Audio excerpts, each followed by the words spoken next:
My name is Craig Morrison. I am the executive producer and game director on Age of Conan.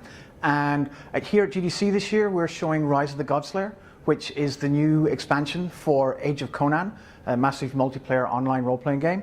And we're here to show players all the cool new features and content that Rise of the Godslayer will bring to the game.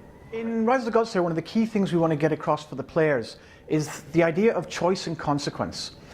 In the backstory for our game, Conan committed an act 20 years before when he was just a thief, where he killed a god. And that creature protected another kingdom. And Conan's now king of Aquilonia, and our players serve Conan. And that action has had the consequence that this kingdom is now in chaos and is now threatening Conan's kingdom. And the players get deposited kind of right in the middle of that story. Political intrigue, lots of different factions vying for control or survival. And the player has to make very interesting choices all the way through that will they'll make friends of some people but enemies of another. So as well as opening up new gameplay areas, they'll also be blocking off some and making some very hostile to them. So it really adds a meaningful consequence to the gameplay choices that the players make throughout the game. The key, at the core of the gameplay and the questing system in Rise of the Godslayer are the game's factions. And rather than just have a kind of good and evil, two sides, we've actually got 10 different factions in Kithaï. And these 10 factions all have very different goals. Some of them oppose each other.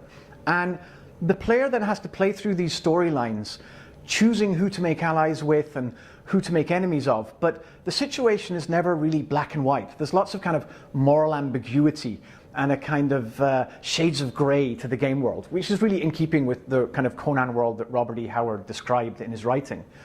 And it means that the players will not know who the good guys are. They don't necessarily know who the bad guys are, because everyone has their own agenda. And the quests are really interesting in that they allow the player to explore these agendas, and sometimes the player even might get surprised. You know, they might think they're doing the right thing, but then they get a certain way through a quest line, and it turns out that they're actually working with the bad guys. You know, all those really interesting elements really make the game come to life when the players are enjoying the storyline aspects to it. Players will be able to actually change factions. They'll be able to betray the faction they've become loyal with. But again, that action has a consequence in itself. If you betray a faction that you are loyal to, they're going to hate you. And you will instantly become unwelcome in their towns, and any rewards you might have gained from them, you suddenly won't have access to again because you won't be able to visit their town or access their vendors.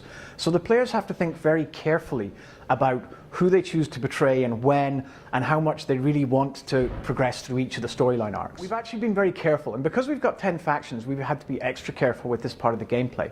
So in the areas of the game where you would naturally group up, say in instance the dungeons, for example, the dungeons are what we call faction neutral. They're common threats that affect all of the factions equally.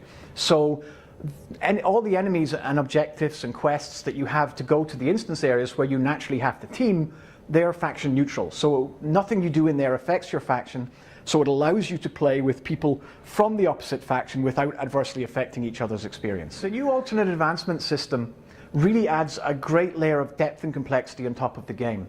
The player will literally have up to 100 new abilities that they can learn, but they can't use them all at once.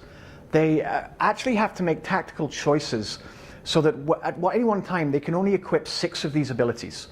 And that means they have to pick and choose from their library of abilities which ones they take into combat at any given time. You know, kind of evolving the system that you'd see in games like Guild Wars and things like that. We really wanted to take it to the next step.